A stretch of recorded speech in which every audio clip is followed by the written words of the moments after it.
Hey there, role players. Rhaegar here for another video. Today's video is going to be another video in my Dresden RPG series. Today we're covering the topic of the Emissary of Power template. Now, before we get into the details of the template, I'm going to cover a few basics as I like to do with these videos. So, if you want to take this template, you must reference it in your high concept, which is the aspect, sort of summing up what your character is. So you need to say that you're the emissary of an Arthurian legend. You're the emissary of the great dragon something. I'm the emissary of a fey court that we've never heard of before, that you made up with the GM. Something along those lines. And you must make sure you have enough refresh points to buy the powers that you want for the template you've chosen. Now again, the Emissary Power only has one ability that you must choose, which is marked by power, which I'll cover in a minute, but there more than likely will be other abilities that you will have to pick up during character creation as you work out with the GM how you're going to represent this emissary. A lot of these templates do require a bit of negotiation with your GM to sort of get the right powers for the right sort of feel you're going for, but it's a lot of fun to do so. So bear that in mind when you pick this template. Right, so what's cool about the Emissary of Power? Now, I have to say this is one of my favourites. I love the Emissary of Power because it's very interesting on the one hand and a very open template on the other that lets you sort of be very creative in how you want to bring this emissary across in the game. So, but what is an emissary? What is it that you are? What does that mean? So, in Dresden, an emissary of power is basically a kind of a nobility, it's like, a class structure reference. You've got the changelings, and they are not like really very well thought of in the Fae, shall we say, because they're neither mortal nor Fae. But then you've got things like wizards, which are sort of ambassadors between different supernatural factions. And then you've got the emissaries. Now, emissaries are considered actual nobility. One of the power, the one power that you have to take is called marked by power, and what that means is that other supernatural creatures of a certain, I suppose, awareness are going to understand who you are just by looking at you. You've got your badge, sort of like a big sign saying, "I am this. This is who I represent," and they will treat you accordingly to that, both good and bad. That's one of the really interesting things about this template is you have a certain political standing in this game.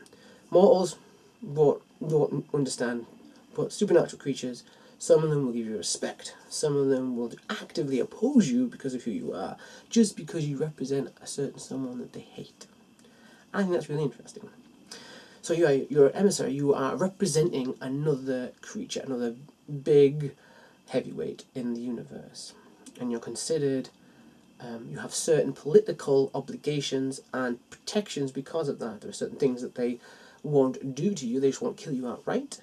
They will follow the code of conduct in the supernatural world because you are of a higher class, they think, and you garner a certain amount of respect, whether you want it or not. In certain situations, you definitely don't want the attention, because of who you are, you can't avoid it. Which is cool, which is really fun to have that compelled upon you. And you could have anything as your emissary. You could say you could work for a dragon, you could work for a court, a fey court, not just like a law court. You could technically work for some sort of religion that's maybe not like a champion of God, but it's sort of different, like a different kind of legacy of a religion.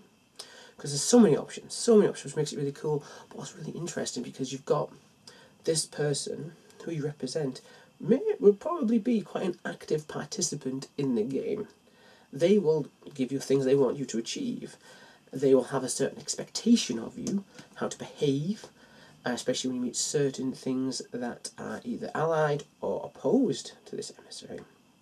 So there's this whole political side to this template that I really think is cool, because it encourages the roleplay, encourages you to get involved. It sort of compels you to have a certain hostility or allyship with other supernatural factions, whether or not you personally want to. Tension, intrigue, all good role-playing things. So power-wise, in terms of what kind of abilities you'd have, it could really be anything.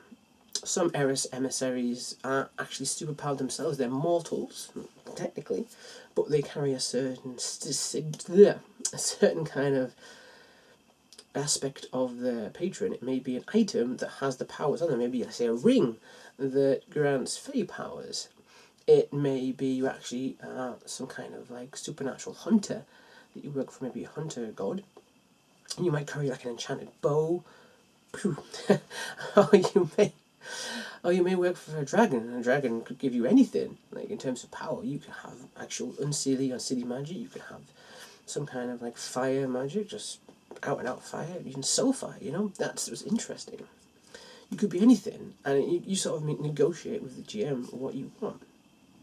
So I love this template because it's open, but it's interesting, and it focuses on the political side of things. So if you want to play something that's involved in intrigue, in the machinations of the different supernatural groups, this is what you want. If you're more interested in, getting your hands dirty, bring some justice to the street, maybe not the one for you. Although you definitely will get into fights, and you definitely may have to use your powers to defend yourself. It's not a bruiser kind of template. I love it. So I hope that me talking about this template has helped you in some way. If you are thinking of taking it and not sure how it works or what kind of things you've got to think about. If you have any questions about the Emissary of Power, feel free to message me. I'll be happy to help you if I can. I look forward to bringing you more Dresden-esque videos in the future. Until then, take care.